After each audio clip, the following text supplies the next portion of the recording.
Bismillahirrahmanirrahim. Assalamualaikum warahmatullahi wabarakatuh.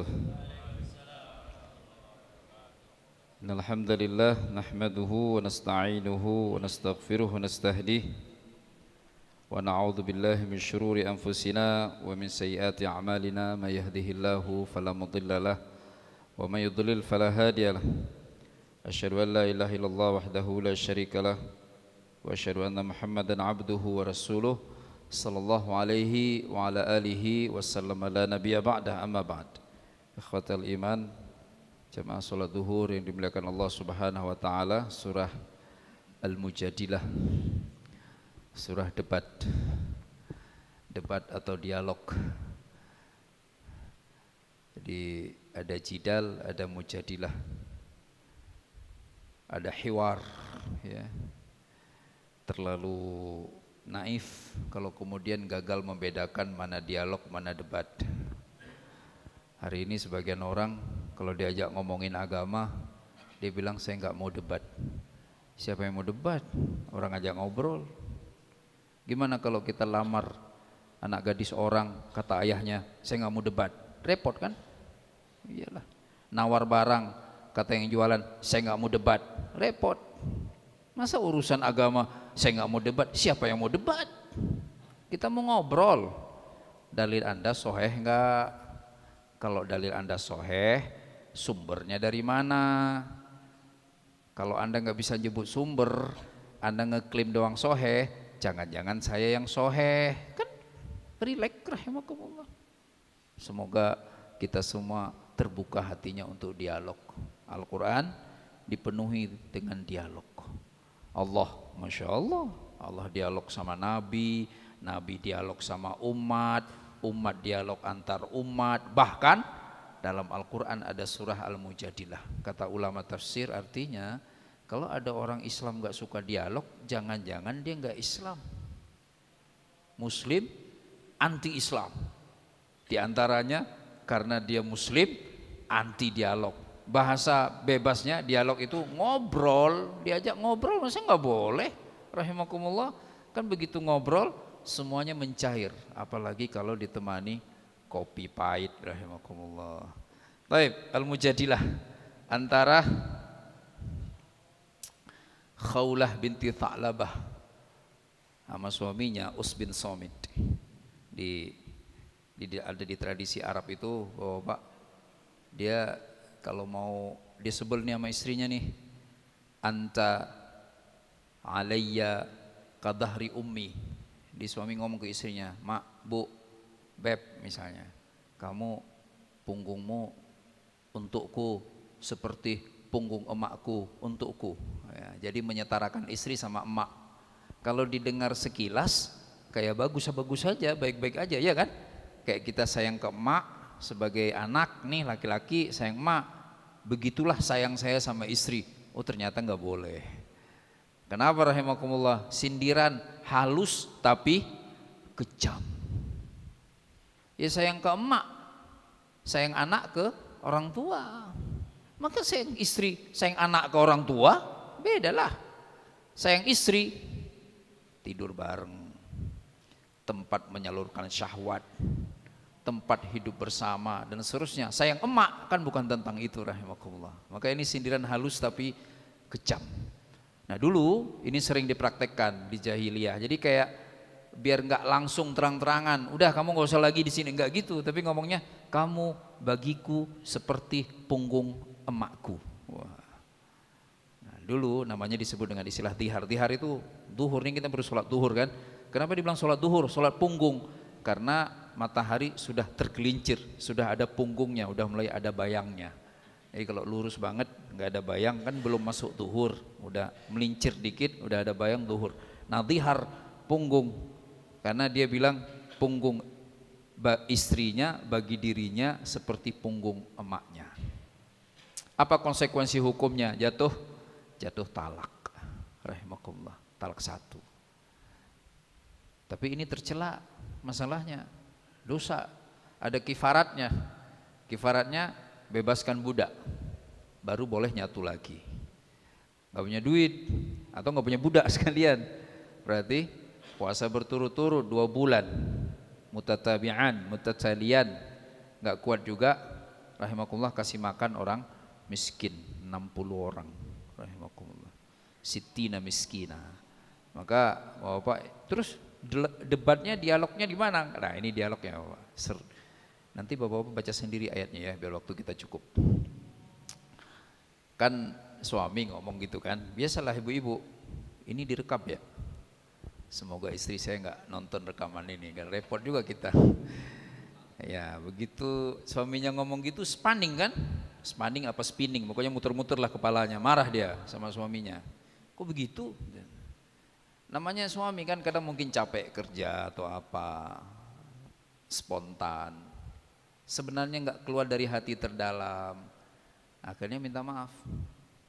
Biasa istri kan jual mahal dikit lah gitu kan, kata istrinya nggak ada maaf. Ini perkara harus kita bawa ke Rasulullah.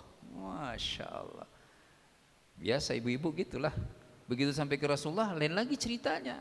Bukan, harusnya kan ke Nabi bilang apa? Rasulullah jangan maafkan suamiku, benar gak? Harusnya gitu kan?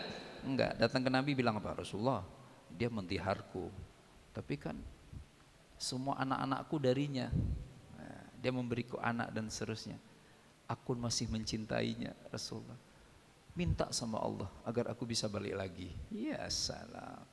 Jadi mungkin perempuan itu susah mengucapkan kata cinta, tapi sebenarnya dia cinta berat sama suaminya, rahimakumullah. Ya, kalau laki-laki tukang gombal ya. Nah, rahimakumullah sama si bapak, si Aus bin Samit namanya, sahabat Nabi juga pengen balik lagi. Kalau namanya laki-laki Pak, pengen balik langsung pengen ya bertemu kan? Ya. Tapi kalau yang istri dia pakai nalar, itu hebatnya ibu-ibu ini. Maka kalau ada istri susah diajak ngomong, bapak-bapak kenalkan saja dengan surah Al-Mujadilah. Bu, surah Al-Mujadilah dinamai surah dialog justru karena aktor utamanya adalah seorang muslimah, perempuan muslimah. Maka ibu kalau diajak ngomong sama bapak jangan pakai marah-marah. Wah, gitu rahimakumullah. Tamam, Al-Mujadilah. Lanjut rahimakumullah. Wa tashtaki ila Allah wallahu yasma'u tahawurakuma. Ngadunya ke Allah via Rasulullah sallallahu alaihi wasallam. Pesannya apa buat kita rahimakumullah? Pesan selalu ingin mendapatkan konfirmasi dari agama. Ini yang hari ini mulai agak langka sekarang. Kita kalau ada kesalahan, ada pelanggaran, kita langsung kayak seolah-olah mudah sekali menemukan pembenaran. Padahal enggak gitu. Kita tetap harus cari tahu dulu apa kata Allah, apa kata Rasulullah SAW. Hari ini banyak Pak, kayak saya goes sepeda itu. Goes, kan kita berlumpur tuh. Kalau goes sepeda, zaman dulu lah, zaman kita suka goes. Tiba-tiba waktu sholat asar, duhur pertama, duhur, nggak mau sholat. Tak Ustaz, saya jamak aja. Saya bilang, gimana caranya jamak? Jamak gimana? Orang belum tentu maghrib, jangan-jangan nyampe ke penginapan. Sekarang aja kita sholat, najis gitu. Najis apa? Tanah itu nggak najis, lumpur nggak najis, air nggak najis, kotor iya, badan berbau iya, tapi najis ada definisi ilmiahnya. Kapan sesuatu itu dianggap najis? Kapan badan kita bernajis? Lumpur, tanah, bau dan seterusnya nggak pernah diasumsikan sebagai najis. Nah itu rahimakumullah, nggak mau konfirmasi. Nah begitu disampaikan begitu, sebagian ada yang oh ya udah sholat, sebagian ada yang ngotot jamak aja. Nanti insya Allah asar kita nyampe penginapan. Qadarullah Pak, rute kan nggak bisa ditebak kan? Iya, waktu survei oke lah. Kira-kira 2 jam lagi sampai ke hotel, tiba-tiba nggak nyampe pas azan maghrib. Akhirnya bablas 2 waktu sholat. Ya, jadi saudaraku yang dimuliakan Allah SWT, itu contoh ketika kita nggak mau lagi tashtaki, syakwa, ngadu ke Allah, ngadu ke Rasulullah SAW. Nggak ada bapak-bapak perkara hidup ini yang nggak ada solusinya dari Islam. Insya Allah selalu pasti ada solusinya dari Islam. Itu ya. Jadi yang tadi itu beres, akhirnya suami menebus kesalahannya dan kemudian mereka bisa bersama lagi. Kita langsung lanjut isu berikutnya, ayat 5. Innal ladzina yuhaddunallaha wa rasulahu kubitu kama kubital ladzina min qablihim wa qad anzalna ayatin bayyinat walil kafirina adzabun muhin. Orang-orang yang yuhaddun, haddun itu had itu tajam kayak hadid besi, haddad tukang besi, had tajam sama Allah. Keras sama Allah, keras sama Rasulullah, enggak melunak. Harusnya enggak gitulah. Benar banget. Karena kita kan manusia penuh kekurangan, belajar juga baru sedikit, ilmu juga baru terbatas. Harusnya sadar betul, normal kalau dalam perjalanan hidup ini, dalam perjalanan kita belajar agama, tiba-tiba ketemu dengan ayat, ketemu dengan hadis, kok rasa-rasanya berat ya. Jangan buru-buru membuat kesimpulan, ini enggak, ayatnya enggak gitu maksudnya, hadisnya enggak gitu. Enggak, benar, pelajari aja lagi. Dan normal kalau ada hal-hal yang kita enggak sanggup. Kayak perempuan muslimah, ngakunya muslimah, belum sanggup tutup aurat. Enggak perlu ayat auratnya yang dibantah. Ngaku aja di depan Allah, ya Rob, mampukan diriku ya Rob, menahan panasnya jilbab dan seterusnya. Sama juga kayak kita kan, ayatnya jaga keluargamu, istrimu, anakmu dari api neraka. Terima kenyataan, memang ayat itu untuk suami kok. Kalaupun istri mau terlibat, itu adalah peran extend dari seorang istri, bukan peran primernya. Ingin menjaga keluarga, ingin mendidik keluarga. Peran primer menjaga mendidik keluarga ada di pundak suami. Berat, tapi jangan nolak, jangan ngeles kemana-mana. Rahimakumullah. Antara minta maaf dengan memaafkan, mana lebih mulia? Memaafkan, berat. Enaknya yang bersalah datang dulu minta maaf. Tapi yang lebih mulia, yang bersalah gak minta maaf, kitanya sudah memaafkan. Kan wa'fu perintahnya, maafkanlah. Khudil afwa, berikan maaf tanpa harus diminta. Nah, itu saudaraku yang dimuliakan Allah SWT, normal bapak-bapak kita belajar agama ini, jangankan orang biasa. Masih ingat Rasulullah SAW, manusia paling mulia di muka bumi ini kan, punya anak angkat awalnya kan, iya, dinasabkan ke beliau, langsung turun ayat koreksi, cara ngoreksinya ekstrim lagi kan. Apa yang Allah perintahkan? Allah perintahkan Nabi nikah dengan mantan istri mantan anak angkatnya. Kan dalam sejarah itu Nabi sempat gimana ini, nanti orang ngomong apa, tapi rahimakumullah karena sudah perintah Allah Nabi lakukan ya. Jadi saudaraku yang dimuliakan Allah SWT, itu yang kita belajar dari ayat 5 sampai ayat 6. Masih ada 10 menit lagi rahimakumullah. Lanjut, alam tara, sekarang kita masuk ke paragraf baru ayat 7 sampai ayat 10 terakhir. Alam tara anallah ya'lamu ma fis samawati wa ma fil ard ma yakunu min najwa thalathatin illa huwa rabbihim wa la khamsatin. Allah tahu semuanya, bahwa setiap ada orang yang bekerja sama, setiap ada orang yang melakukan perjanjian, bisik-bisik perjanjian, apapun bentuk kerjasamanya, bertiga maka Allah yang keempat, berempat maka Allah yang kelima, berlima maka Allah yang keenam.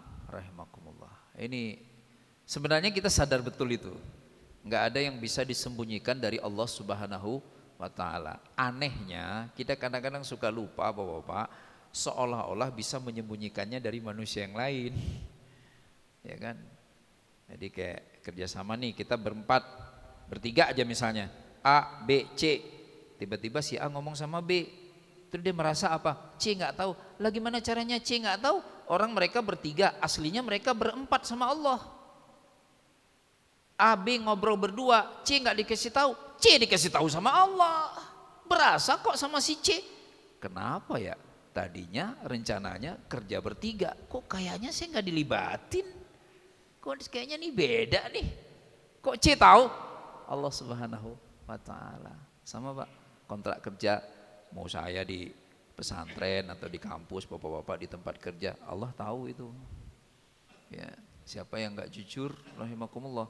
Maka menariknya dalam Islam, kita nggak disuruh nuntut orang, kita disuruh nuntut diri sendiri. Jangan sampai perjanjian yang sudah saya buat tidak saya penuhi. Bagaimana tentang kewajiban orang lain? Tadi kita bertiga nih, kewajiban orang lain, kita kayaknya serahin aja ke Allah.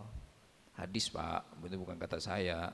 Apa kata Nabi SAW? Allah seneng sama hambanya yang kalau nuntut hak nggak nuntut amat, lembut nuntut haknya. Sama kalau kayak kita sama teman, bro, bagilah bro, gitulah. Jangan bro, gua nggak diajak, jangan gitulah. Rahimakumullah, itu benar nggak diajak itu kalau begitu.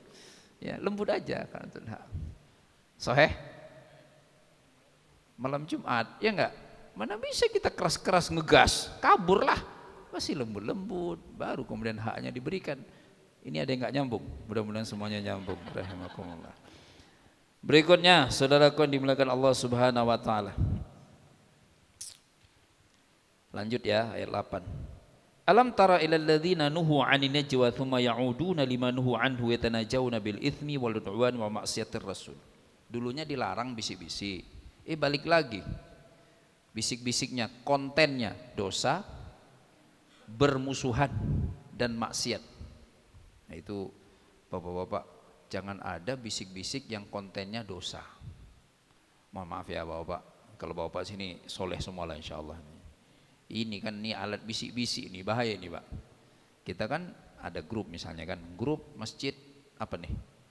AHM, Hakul Mubin AHM. Dah, bikin grup jamaah. Tiba-tiba ada yang japri, bro, belum masuk grup ini ya, ini grup jamaah juga, tapi khusus kita-kita aja. Nah itu bisik-bisik lah itu. Ya, itu sama Pak, bisik-bisik juga. Iya. Pastikan, nggak apa-apa, namanya kita konco kan, sohib, pastikan itu nggak ada obrolan soal dosa. Ini ada loh Pak, saya pernah dimasukkan, entah gimana, padahal kan saya kelihatan agak baik kan, rahimakumullah. Dimasukkan saya, udah saya bingung, loh kok saya ada di grup ini? Mereka bilang, Ustadz, cuman antum yang seru Ustadz. Seru apaan? Ya kalau di sana omongannya terlalu idealis. Kalau di sini kita boleh ngomong aja, apa aja katanya. Saya bilang, iya apa aja, tapi nggak boleh ada dosa ya. Itu rahimakumullah, jangan ada dosa dan juga nggak boleh ada permusuhan. Nah ini yang paling kita khawatirkan Bapak-bapak. Kan misalnya mohon maaf ya Pak, kayak di mana-mana kita kerja kan ada divisi, ada grup sekarang kan, ada grup WA divisi ini, bikin lagi dia grup baru buat ngejelekin semua teman lain dalam satu divisinya. Kayak dia malaikat aja udah itu. Itu namanya menebar permusuhan dan itu dilarang di dalam agama Allah Subhanahu wa taala. Akhirnya kita akan terpecah belah rahimakumullah. Kelas, pastikan tidak ada dosa, pastikan tidak ada permusuhan, pastikan tidak ada maksiat kepada Rasulullah sallallahu alaihi wasallam. Ayat 9. Ya ayyuhalladzina amanu idza tanajaitum fala tatanajaw bil udah diulang lagi. Tanajaw bil birri wat taqwa. Berbisik-bisiklah dalam rangka kebaikan dan ketakwaan. Apa itu bir? Jami anwa khair. Seluruh jenis kebaikan. Apa aja? Misalnya bikin grup baru, ini kayaknya ada sohib kita kasihan, istri sudah meninggal, tapi kayaknya susah sekali dapat istri baru. Coba kita musyawarah di sini, gak enak ngomong depan orangnya, misalnya Pak. Ya, atau apalah kita mau ngirim hadiah, gak enak kalau kita ngomong di sana. Pokoknya pastikan ada birnya di sana, kebaikannya, rahimakumullah. Kalau enggak usah. Kelas. Kemudian pastikan kalau bisa juga ada unsur ketakwaannya, ngingetin kepada Allah SWT. Jangan ngingetin orang itu langsung di depan-depan gitu, yang gitulah. Mentang-mentang HP-nya canggih, fotonya tajam, bisa di zoom, dari jauh dia foto sohibnya yang sedang buka aurat. Habis itu diposting di grup, ini nih contoh orang masjid nggak tahu tutup aurat. Jangan gitu, bikin orang sakit hati itu namanya, bukan menasihati. Kan kata Imam Syafi'i kan, kalau engkau menasihati sohibmu di depan khalayak, berarti engkau sedang mengobarkan perang kepadanya, permusuhan. Tapi jika engkau cinta, japrilah, assalamualaikum bang, tutuplah aurat bang, abang kan ganteng, jangan celana terlalu pendek, pakai celana tutup lutut, misalnya seperti itu, rahimakumullah. Ya. Berikutnya yang terakhir, rahimakumullah, ayat 10, innaman najwa minasyaitan liyahzunal ladzina amanu wa laysa bidarrihim syai'an illa biidznillah wa 'alallahi falyatawakkalul mu'minun. Itu. Masya Allah, enak sekali Quranul Karim. Kenapa sih? Sampai segala bisik-bisik juga diurusi sama Quran. Iya. Karena bisik-bisik itulah awal mula munculnya gesekan hati. Pasti akan muncul permusuhan, pasti akan muncul kebencian. Lah kita ini biasa aja tadinya nih, coba Pak. Ini biasa aja nih, jamaah semua. Grupnya jamaah semua. Tiba-tiba ada yang bikin grup kecil. Kalau omongannya nggak dikendalikan, lama-kelamaan pasti beda. Pasti nanti timbul teman yang lain, kita ngomong, dia nanya, bang, abang ngomong apa sih? Loh, di grup kan ada. Nggak tahu. Grup mana bang? Baru, oh ente beda-beda, maaf ya. Jangan gitu ya Allah. Kan kasihan itu sahib kita itu, rahimakumullah. Ya itu terjadi bapak-bapak. Sama Pak, mohon maaf ya bapak-bapak. Nih ngaji nih, saya kan sering ngajar ngaji. Kadang-kadang tuh jamaah ada gitu kan, duduk nih gini kita. Ini niat banget duduk sebelah saya. Datang telat, mending kalau datang duluan. Orang udah semua duduk, dia lihat ada sela dikit langsung duduk samping. Langsung buka HP. Ustaz. Ngapain sih? Ini orang lagi ngaji, banyak orang. Saya biasanya, ntar dulu kita kita lagi ngaji dulu. Nanti antum bisik-bisik ketika nggak ada orang lah, bisik-bisik berdua sama saya lah, orang lain dengar. Kan orang nggak enak hati kan? Itu dia ngomong apa sih? Jadi saudaraku yang dimuliakan Allah SWT, segitunya Islam sampai perkara bisik-bisik pun diatur. Maka saudaraku yang dimuliakan Allah SWT, coba bapak-bapak perhatikan, mohon maaf ya bapak, di dunia profesionalisme kita, benar ada rapat bisik-bisik, tapi nggak dijudulkan, nggak dikasih tema atau notulensi rapat itu ditulis agendanya bisik-bisik kan? Agendanya yang hadir rapat ini level direksi A misalnya, yang hadir rapat ini level divisi ini, yang hadir rapat ini si bla bla bla karena berkaitan dengan ini. Nah itu nggak soal. Kemudian ruang rapatnya kedap, nggak boleh didengar orang lain. Ini normal rahimakumullah karena tentang profesionalisme. Yang nggak boleh itu maksudnya, ini kita sama-sama nih, sama-sama jamaah, perannya sama. Tiba-tiba bisik-bisik ngobrol berdua aja, nah itu nggak baik rahimakumullah. Itu tidak diinginkan di dalam Islam. Kalau memang hanya pengen ngobrol berdua, jangan di depan orang lain. Tamam? Nggak usah yang bisik-bisik begitu. Coba Pak nih, kita naik angkot, masih pernah naik angkot kan? Naik angkot, depan kita duduk Pak, angkot model zaman dulu, adab-adab. Suami istri padahal ketawa ketiwi, bisik-bisik, sebel nggak Pak? Sebel lah, apalagi kita belum nikah, ya kan? Iya, kalau udah nikah kita ajak juga istri kita. Itu rahimakumullah. Baru begitu aja kita udah sebel. Maka saudarakan dimuliakan Allah SWT, ini bagus sekali. 3 hal kan yang disebutkan oleh, yang dijelaskan Allah SWT dalam ini ada 2 menit lagi. Yang pertama sekali dialog. Silahkan dialogkan kepentingan kita ke Allah. Banyak sekali Pak kalau kita baca sejarah itu sahabat ceritanya detail, ya Allah anakku, ya Allah aku nggak mau sama si fulan, aku maunya sama si fulan, ya Allah tolong bagian ini ya Allah.